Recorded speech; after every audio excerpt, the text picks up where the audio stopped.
학점은행제 현실, 이거 모르고 시작하면 진짜 후회하고요. 단순히 단점으로 끝날 문제가 아닙니다. 잘못 선택하면 돌아가는 경우가 꽤 많고 대부분 비슷한 포인트에서 실수하거든요. 근데 이걸 모르고 그냥 시작하시는 분들이 너무 많습니다. 안녕하세요, 멘토비키 홍어 멘토입니다. 저도 학점은행제를 안내드리는 입장이지만 무조건 좋다고만 말하는 건 오히려 무책임하다고 생각하거든요. 왜냐하면 이건 잘못된 방식으로 접근하면 시간도 돈도 그냥 날리게 됩니다. 그래서 오늘은 특히 손해보기 쉬운 두 가지 유형을 먼저 짚어드리고 반대로 학점은행제를 사용하면 좋은 딱 두 가지 케이스도 영상 마지막에 알려드리겠습니다. 오늘 내용 바로 시작할게요.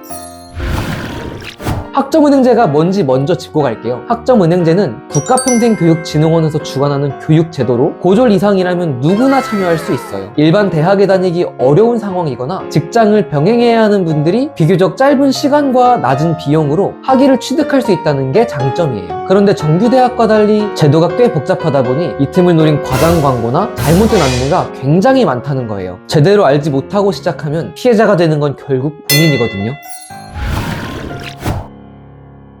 혹시 대학 부설평생교육원, 전산원, 전문학교 이런 이름 들어보셨나요? 이름은 그럴듯해 보이지만 결국 이것들도 전부 학점은행제 체계 안에 있는 교육기관이에요. 즉 이런 곳을 졸업해도 해당 대학교 졸업장이 나오는 게 아니라 학점은행제 학위증만 받을 수 있어요. 정규 대학과는 다르게 학벌로서의 가치가 없는 거죠. 그런데도 비싼 등록금을 내야 한다면 솔직히 낭비라고 볼 수밖에 없어요. 게다가 오프라인 교육원은 입학 기준이 낮다 보니 뚜렷한 목적 없이 그냥 서울권 근처라도 가보자 라는 마음으로 지원하는 경우도 적지 않거든요. 그런 분위기 속에서 목적 없이 시간을 보내다 보면 결국 아무것도 남지 않게 되는 상황이 생길 수밖에 없습니다.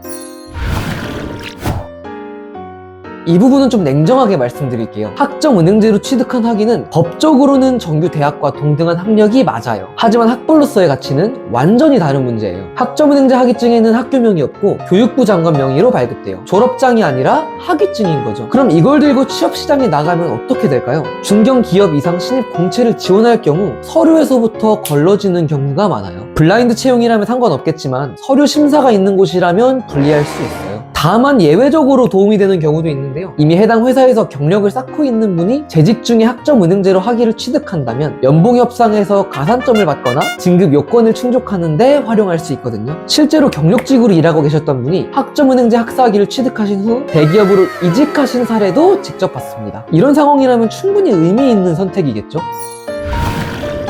그럼 학점은행제는 언제 활용해야 할까요? 핵심은 목적이 명확할 때 써야 한다는 거예요. 대표적인 딱 두 가지 경우만 빠르게 말씀드릴게요. 첫 번째는 대학교 진학 준비예요. 편입이나 대졸자 전형이 대표적인데요. 지원하려면 전문대 졸업이나 대학 2년 이상 수료가 기본 조건이지만 학점은행제로 이 조건을 충족하면 시간과 비용을 꽤나 아낄 수 있어요. 원하지도 않는 학과에 비싼 등록금 내면서 다니는 것보단 훨씬 합리적인 선택이죠. 대졸자 전형은 성적 관리도 중요한데 온라인으로 관리를 확실하게 받는다면 4.3 이상의 높은 성적도 쉽게 받을 수 있습니다. 실제로 그래서 대학원 준비하는 경우도 많고요. 다만 편입은 케이스마다 상황이 다양하고 복잡하기 때문에 꼼꼼하게 알아본 후에 결정하시는 걸 추천드려요. 두 번째는 자격증을 준비할 때예요. 산업기사 같은 경우 응시하려면 관련 학과 2년 이상 수료나 실무 경력에서 2년이 필요한데요. 학점은행제를 활용하면 4개월 만에 빠르게 41학점을 채워서 응시 자격을 만들 수 있습니다. 취업에 필요한 자격증을 빠르게 따야 하는 분들한테는 정말 효율적인 방법이겠죠? 사회복지사 자격증의 경우도 직접 대학에 가지 않고 온라인으로 쉽게 준비할 수 있다 보니 직장인이나 주부 만학도라면 필수적으로 추천드리고 싶은 제도입니다.